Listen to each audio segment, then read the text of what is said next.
ಬೆಂಗಳೂರಿನಲ್ಲಿ ಶ್ರೀಗಳು, ಸಮಾಜದ ಮುಖಂಡರು, ವಕೀಲರುಗಳು ನೀವು ಕೊಟ್ಟಿರೋ ಸಮಯಕ್ಕೆ ಬಂದು ಬೆಂಗಳೂರಲ್ಲಿ ಚರ್ಚೆ ಮಾಡಿದಾಗ ನೀವು ಸ್ವಾಮೀಜಿಗಳಿಗೆ ಅಪಮಾನ ಮಾಡಿದಿರಿ. ಸ್ವಾಮೀಜಿಗಳು ಅಪಮಾನ ಮಾಡಿದಿರಿ. 5,000 ಟ್ರ್ಯಾಕ್ಟರ್ ರೈತರು ಬರ್ತೇವೆ ಅಂದಾಗ ಸ್ವಾಮೀಜಿಗಳು ಮನವೊಲಿಸ್ಬೋದಲ್ಲ, ಚರ್ಚೆ ಮಾಡ್ಬೋದಲ್ಲ. ಚರ್ಚೆಯ ಬದಲಾಗಿ ಲಾಠಿ ಚಾರ್ಜ್ ಮಾಡಿದಿರಿ. ಬಹುಶಃ ಎಲ್ಲ ಒಂದು ಕಡೆ ಗೋಲಿಬಾರ್ ಮಾಡ್ಬೇಕಂತ ಪೊಲೀಸ್ ಅಧಿಕಾರಿಗಳು ಸಂಚು ಮಾಡಿದ್ರು. ಭಕ್ತರ ಮೇಲೆ ಅಷ್ಟೇ ಅಲ್ಲ, ಪರಮ ಪೂಜ್ಯರನ್ನ ಮುಗಿಸ್ಬಿಟ್ರೆ ಮೀಸಲಾತಿ ಕೇಳಲ್ಲ ಅಂತೇಳಿ. ಇದು ನಾನು ಇವತ್ತು ಹೇಳ್ತಾ ಇದ್ದೀನಿ, ಮನುಕುಲಕ್ಕೆ ಮಾಡಿದಂಥ ಅಪಮಾನ. ನಾನು ವಿನಂತಿನ ಮಾಡ್ತೀನಿ, ನಾಡಿನ ಕೇವಲ ವೀರಶೈವ ಲಿಂಗಾಯತ ಒಳ ಪಂಗಡ ಸ್ವಾಮೀಜಿಗಳು ಅಷ್ಟೇ ಅಲ್ಲ, ಹಿಂದುಳಿದ ವರ್ಗ ಇರ್ಬೋದು, ಪರಿಶಿಷ್ಟ ಜಾತಿ ಪಂಗಡ ಎಲ್ಲ ಸಮಾಜಗಳ ಮಠಾಧೀಶರಲ್ಲಿ ನಾನು ನಮ್ರತೆಯಿಂದ ವಿನಂತಿಯನ್ನು ಮಾಡ್ತೀನಿ. ಇವತ್ತು ಜಯ ಮೃತ್ಯುಂಜಯ ಸ್ವಾಮೀಜಿಗಳ ಮೇಲೆ ಹಲ್ಲೆ ಮಾಡಿದರೆ, ಕಿತ್ತೂರು ರಾಣಿ ಚೆನ್ನಮ್ಮನ ವಂಶಸ್ಥರ ಮೇಲೆ ಹಲ್ಲೆ ಮಾಡಿದರೆ, ನಾವೇನಾದರೂ ಖಂಡಿಸ್ತಾ ಇದ್ದರೆ ನಾಳೆ ನಮ್ಮನೆ ಬುಡಕ್ಕೆ ಬರುತ್ತೆ. ದಯಮಾಡಿ ಎಲ್ಲ ಮಠಾಧೀಶರು ಈ ಘಟನೆಯನ್ನು ಖಂಡಿಸಬೇಕು ಮತ್ತು ಬೆಂಬಲವನ್ನು ಕೊಡಬೇಕು ಅಂತ ವಿನಂತಿ ಮಾಡ್ತೀನಿ. ಪರಮ ಪೂಜ್ಯರು ಇವತ್ತೇನು ಪಂಚಮಶಾಲಿ ಸಮಾಜ, ಗೌಡ ಲಿಂಗಾಯತ, ಮಲೇಗೌಡ, ದೀಕ್ಷಾ ಲಿಂಗಾಯತನ 4 ಜನ ಸೇರಿಸಿ ಹೋರಾಟ ಮಾಡ್ತಾರೆ. ಇದ್ರ ಜೊತೆಗೆ ನಾನು ಪರಮ ಪೂಜ್ಯರಿಗೆ ವಿನಂತಿ ಮಾಡ್ತೀನಿ, ಮುಖಂಡರುಗಳಿಗೆ ವಿನಂತಿ ಮಾಡ್ತೀನಿ. ಇವತ್ತು ವೀರಶೈವ ಲಿಂಗಾಯತರಲ್ಲಿ ಭಾಳಷ್ಟು ಜನ ಹಿಂದುಳಿದ ವರ್ಗ ಸಮಾಜಗಳಿದ್ದಾವೆ. ಸಾಧು ಸದ್ಧರ್ಮ ವೀರಶೈವ ಸಮಾಜ ಇರ್ಬೋದು, ನೊಳಂಬ ವೀರಶೈವ ಲಿಂಗಾಯತ ಇರ್ಬೋದು, ಅಥವಾ ಕುಂಚಿಟಿಗ ಸಮಾಜ ಇರ್ಬೋದು, ಜವಳಿ ಇರ್ಬೋದು, ಅಥವಾ ಬಣಜಿಗೆ ಇರ್ಬೋದು, ಕುಂಬಾರ ಇರ್ಬೋದು, ಅನೇಕ ಪಂಗಡಗಳಿದೆ.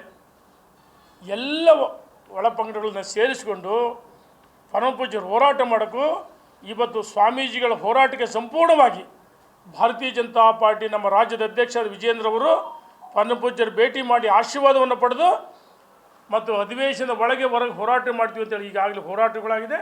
ನಮ್ಮ ಪಕ್ಷ ಸಮಾಜ ಜೊತೆಗೆ ಗುರುಗಳ ಜೊತೆಗೆ ನಾವು ಗಟ್ಟಿಯಾಗಿರ್ತೀವಿ. ಈ ಏನು ದೌರ್ಜನ್ಯ ಮಾಡಿದ್ದಾರೆ ಅದನ್ನು ತೀವ್ರವಾಗಿ ನಾವು ಖಂಡಿಸ್ತಾ ಇದ್ದೀವಿ.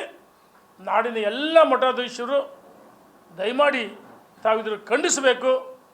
ಇವತ್ತು ಮನುಕುಲಕ್ಕೆ ಮಾಡಿದ ಅಪಮಾನ ಈ ಸರ್ಕಾರ ಕಾವಿ ಬಟ್ಟೆ ಕಂಡ್ರೆ ಆಗ್ತಾಯಿಲ್ಲ ಬಹುಶಃ. ಕಾವಿ ಬಟ್ಟೆ ವಿರೋಧ ಸನ್ಮಾನ್ಯ ಸಿದ್ದರಾಮಯ್ಯ ಕುಂಕುಮ ಕಂಡ್ರೆ ಆಗಲ್ಲ ಅಂತ ಹೇಳಿದ್ರಿ.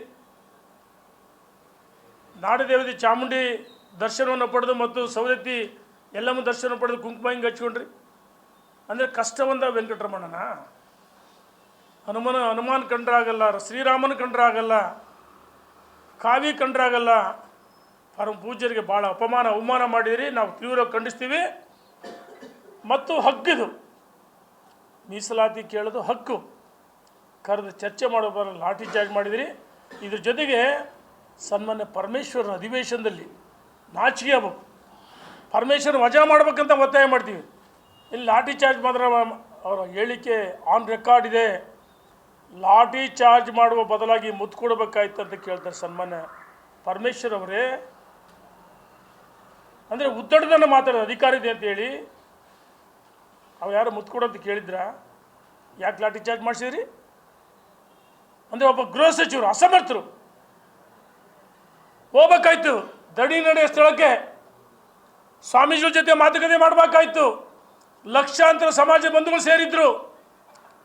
ಹೋಗಿ ವಿನಂತಿನ ಮಾಡಿ ಚರ್ಚೆ ಮಾಡ್ತೀವಿ ಹೇಳ್ಬೋದಾಗಿತ್ತಲ್ಲ ಸೌಜನ್ಯಕ್ಕಾದರೂ. ಅಲ್ಲಿಂದಲ್ಲಿಗೆ ಕೂಗಳತೆ ದೂರದಲ್ಲಿತ್ತಲ್ಲ. ನಿಮ್ಮ ಗೃಹ ಸಚಿವರು ಹೋದ್ರ, ಗೃಹ ಸಚಿವರು ರಾಜೀನಾಮೆ ಕೊಡಬೇಕು, ಒತ್ತಾಯ ಮಾಡ್ತೀವಿ, ಇಲ್ಲರ ವಜಾ ಮಾಡಬೇಕು. ಇದ್ರ ಜೊತೆಗೆ ಸಿದ್ದರಾಮಯ್ಯನವರು ಹೇಳಿದ್ರೆ ಅಂದಿನ ಸಿದ್ದರಾಮಯ್ಯನವರು ಆಗಬೇಕಾಯ್ತು, ಇವತ್ತಿಲ್ಲ.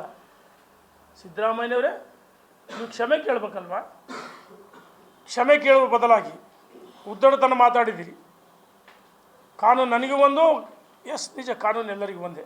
ಏನು ಸ್ವಾಮೀಜಿಗಳು ಯಾರ ಕಲ್ ತೂರಾಟ ಮಾಡಿ ಕೇಳಿದ್ರ?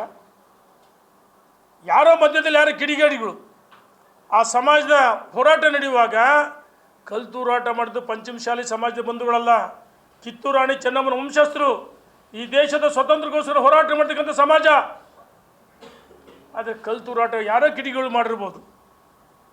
ಇದ್ರ ಮಧ್ಯೆ ಈ ಹೋರಾಟವನ್ನು ದಿಕ್ತಪ್ಪಿಸ್ಬೇಕಂತ ಹೇಳಿ ಕಲ್ಲು ತೂರಾಟ ನೀವೇ ಮಾಡಿಸಿರ್ಬೋದು ನಿಮ್ಮ ಹೋಮ್ ಮಿನಿಸ್ಟ್ರು. ನಾನು ಸಹೋದರಿ ಲಕ್ಷ್ಮೀ ಹೆಬ್ಬಾಳ್ಕರ್ ಅವರಿಗೆ ಕೇಳಕ್ಕೆ ಇಚ್ಛೆ ಪಡ್ತೀನಿ, ನೀವು